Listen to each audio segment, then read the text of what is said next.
Magandang araw sa inyong lahat mga kamatsas. Ngayon naman po ay tuloy tayo sa pagsubaybay dito sa Malakasang World Cup na kung saan tatlo ang kukunin para papasok sa FIDE Candidates for World Chess Championship. 8 na lang po ang natitira, quarterfinal round na at isang match lang ang nagkapisakan. Ito ay sa pagitan nila Uzbekistan, Nodirbek Yakubuev versus Alexander Donchenko ng Germany na nung nahalungkat ko ay taga-Russia pala ito. At mamaya po pakilala ko sa inyo ang kaunting impormasyon at karir nilang naitakbo na sa chess para may background po tayo sa mga nagbabakbakang ito. Pero bago yan, sagutan muna natin ang ating puzzle na iniiwan sa atin ng pinaka-the best site na chess puzzle sa buong mundo. Ito po yung Internet Chess Club, The Reborn.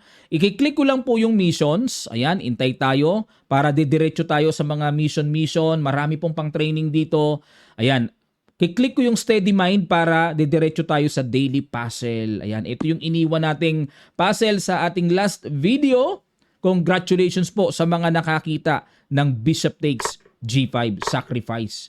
And then kakapturein ang, itry nating ipang-capture ang, knight sa G5. Sasabayan natin ng check doon. Pag tira dito, awarding time kasi ay mamatyasin na sa F7. Ayan po ang solution. Sugswang dito ang black mga kamatsas. Okay, wala pa pong bagong puzzle ang ICC pero once na magkaroon sa ating next video ay ipopost natin. Waiting pa po tayo sa puzzle for today. Ayan, ganda no? Kasi importante po kasi na mapalakas natin yung puzzle level natin kasi nagagamit yan sa actual game. At mabanggit ko lang po, ongoing ang registrations ng ating Kamatsas Friday night at 7 p.m. At ang isang beses lang na mangyayaring online tournament gada taon ang akin pong birthday, November 23 this coming Sunday, 10 a.m. po. Naka-live streaming din yan. Ang link ng registrations ay nasa comment section below lang, nakapin po. Sali na po kayo mga kamatsas. Alright, pakilala ko sa inyo ang kanilang mga kaunting impormasyon para may background tayo mga kamatsas. Unahin natin si Yakubuev. Ito po yan, no? Si Yakubuev pala ay 23 years old lang. Ayan, taga Tashkent, Uzbekistan. Bata pa, 23 lang, oh. At naging grandmaster siya noong 2019. At ang FIDE rating niya ngayon ay 2689. Ang naging peak rating na niya, pareho lang. This October 2025, ranking number 37 sa buong mundo. Peak ranking ay number 37 din. Ayan mga kamatsas. At si Yakubuev pala, ayan po yung kanyang mga karir na pinag-championan. No? Ayan, champion pala siya ng Qatar Masters. Naka-playoff niya si Uzbek Nodirbek Abdusattorov yung ka-teammate niya. At siya ang nag-champion. Tinalo niya sa final match si Abdusattorov.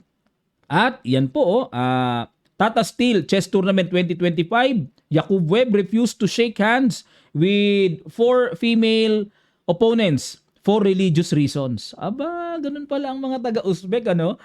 Ayaw dumampi sa kamay ng babae. Aba. Yan. Et cetera. Pero siya po ay nag-gold medalist sa 44th World Chess Olympiad in Chennai, India. Ayan. At marami pa pong iba, no? Talagang matindi yan. Okay, ito naman si Donchenko. Siya ay 27 years old lang. Bata pa. Ako, magkukurenta na this November 23. Pero sino mas mukhang bata? Sabay ganun eh. Ayan. Si Donchenko po ay taga-Russia to eh. Pero ngayon, lumipat sa Germany. At ang title niya ng Grandmaster nakuha niya noong 2015. FIDE rating niya is 2641 at ang naging peak rating na niya ay 2684. Kung di ako nagkakamali, siya ba yung hindi pa pala, no? Iba pa pala yun. Yung Chenko rin yung dulo nun eh. Di ko nababanggitin yung parang nagkaroon ng issue. Okay, at ang sabi dito, kaunting title lang niya na nakuha sa tournament. Donchenko scored second with Gata Kamsky at BL Masters in 2019. Tapos, Donchenko was a late replacement for Danil Dubov in 2021 Tata Steel Masters. Ayan, pinangpalit pala siya kay Dubov. Ayan, and he won the Riga Technical University Open, etc. Grabe po ang pinagdaanan nito ni bago makarating dito sa quarterfinals ang mga pinagtitibag niya, no? Si Keimer yata tinibag nito eh. Ayan. So, yan po ang kanilang karir, no? Sana may idea tayo para talagang mas maramdaman natin yung bigat ng kanilang mga tira. At dito po sa kanilang unang laban, may pa-video na si coach. Medyo tatagal nga lang ng konti ang bakbakan ng analysis ha. Pero okay lang, magkaroon lang tayo ng panibagong kasiyahan mga kamatsas. Ayan siya oh. Oh. Grabe, aura pa lang ng mukha, parang mangangain ng kalaban eh. No? Ayan. Oh. Samantalang si Donchenko, ayun, simple lang. Parang kinakabahan na hindi maintindihan mga kamatsas.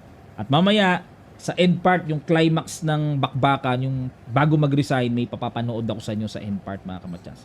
Alright, simulan na kagad natin.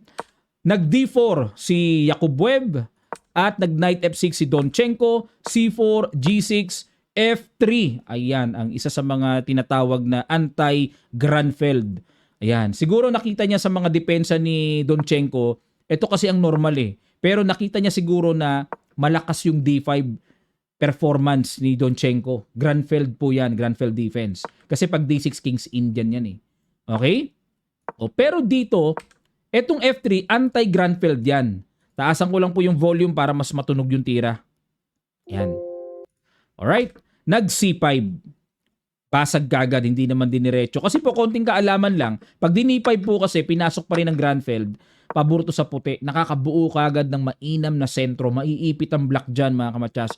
Kaya hindi kaaya-aya ang linya na yan.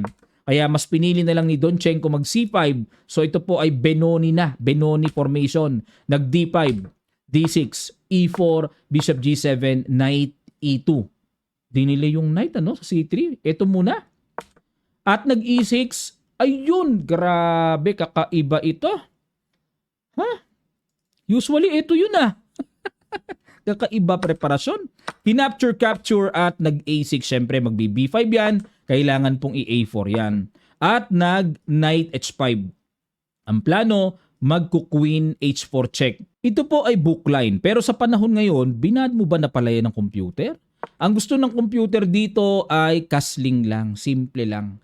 Castling or Knight BD7. Ayun. Pero dito, hindi nag-castling Knight H5 Queen E2 at yan naman ang maagang novelty. Nakita nyo po, ang daming kakaiba sa opening pa lang nila, no? Binarahan ng sariling bishop po.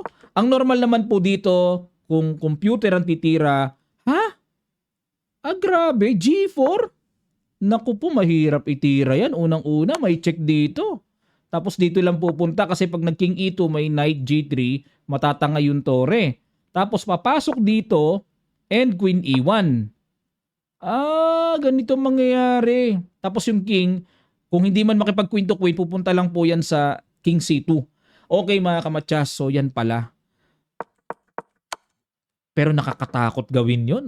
Annoying Balik tayo sa queen e2 novelty ni Jakub Webb. Bishop d4.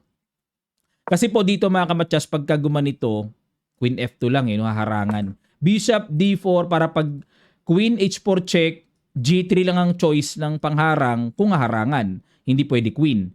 Pero malamang mag-king move pero may knight G3 pa rin. Mga ganun-ganun, G4 na po. Ay, ito na. G4 na. Pumasok. Check. King D1. At nag-knight F6. Hindi po maipasok-pasok dito kasi pagka gumanyan may queen E1. Wala. Laglag ang pyesa. Laglag. Okay, balik tayo. Nakapin Knight F6 balik at nag-King C2. Grabing bakbakan nito. Hindi na nag-castling Knight FD7. Grabe, unorthodox. Very unorthodox ang kanilang bakbakan. Bishop F4, tineret ang pawn. At nag-Queen F6. Bishop E3, Knight E5, and Knight D2 para depensahan yung pawn. At nag-Queen H4 ulit. Talagang pabalik-balik ang queen dyan Bishop F4, H5, ayun binasag. Bishop G3, paalis muna. Queen E7, capture, at nag-H4. Okay, at nag-Rook A7, walang kaslingan pareho. No castling chess ba ito? No castling chess. Nag-A5 para, okay, hawakan lang, space sa queen side and at the same time, yung B6 square, magamit mamaya. Bini5 pa rin dito. Kinain and pasan. Rook B7 para babawiin. At kinapture na po yung knight. Capture para maka knight C4 at pahirapan muna ang black na mabawi yung pawn B6. Nag-rook takes H4, yun nga lang, may bawi dun din, di ba? Capture, kinapture na rin ng bishop, capture, at nag-queen E3 para i-threat yung pawn, kinapture na. Dito kasi mga kamatsas, inisip ko, why not knight D7? O kasi may ano na doon, may capture, mga ganun-ganun, mabibitin yung pawn sa A6 eh. So, kinapture, nakipagsabayan na, and nag-B4. Grabe. Palibhasa nga po, long game ito, kaya talagang ang tira mabigatan talaga. B4. Oh, parang ang sarap ng capturein yun, pero B4 ang tira. So, hindi pwedeng capturein, makukuha yung tore. Knight D7, na-capture ng buong buo ang C5. At nag-rook B4, C6, ay nako, two connected pass pawns. Knight B6, Bishop E2, Queen H2 at nag-D6. Tingnan nyo po mga kamatsas kung gaano ka-powerful ang marching pass pawns. Nag-Bishop E6, push na, kinapture na lang. Bakit? Kasi halimbawa kung magki-King D8 lang, magku-Queen G5 check, aray ko pag alis ng King, another Queen, wala na po. Fatal yan mga kamatsas. Fatal. Okay. Kaya talagang kailangan ng pigilin yan. Kain. Yun nga lang, one piece down mga kamatsas. Ang black. Okay. At nag-King F8 para makatago dito dahil expose ang King. Nag-Rook D6 tineret muna ang Knight. At nag-Rook B7, depensa. Nag-Queen D2 pinilahan. Knight C5, iniwas, nakatret. Nag-Queen D5, tineret ulit. At nag-Rook C7, dinipensahan. At dito po mga kamatsas, pakigets nyo ang brilliant na binitawan ni Jakub Webb. Sa ilang sandali lang, tutuloy kagad natin. Start.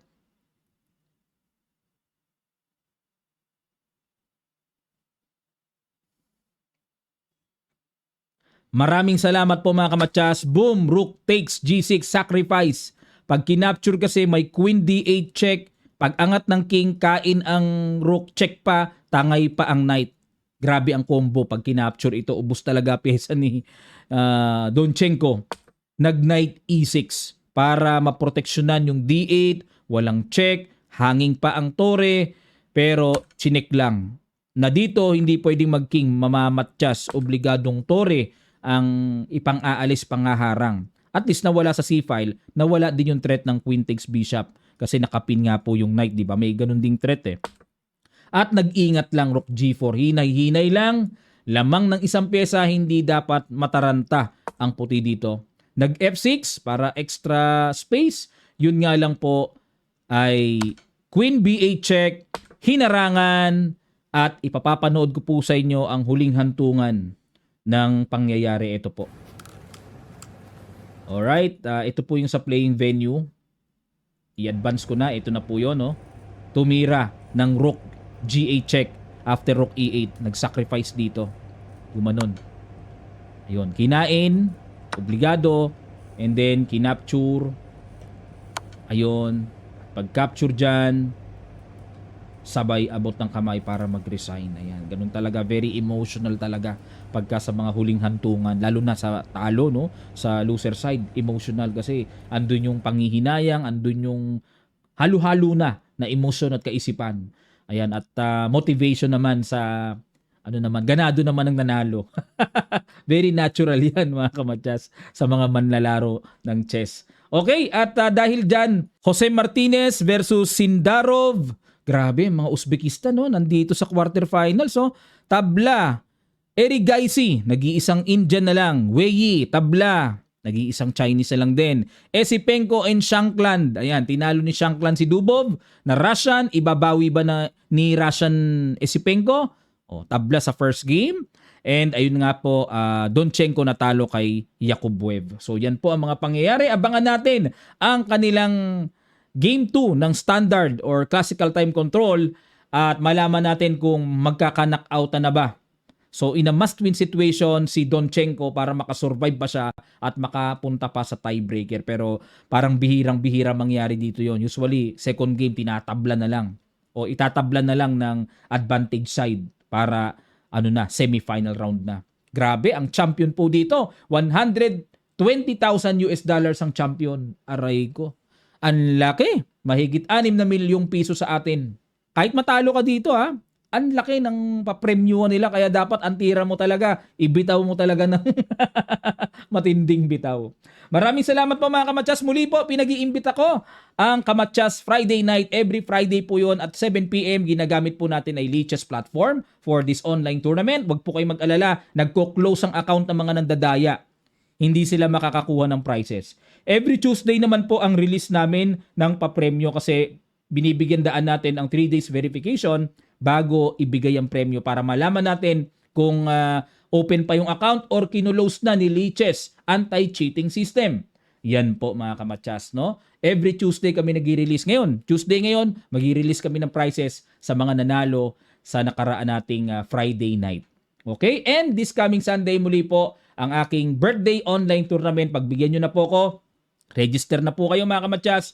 Ang links ay nasa comment section below, nakapin lang. May mga prizes tayo dito mga kamatsas. And then tulungan nyo po ko para masustain natin ang weekly program natin ng Kamatsas Friday night para habang nag-iintay tayo, nag-training tayo, dito nyo po gamitin yung mga trainings nyo sa ating Kamatsas Friday night. Maraming salamat. Magkita-kita pa tayo sa mga susunod pang chess updates.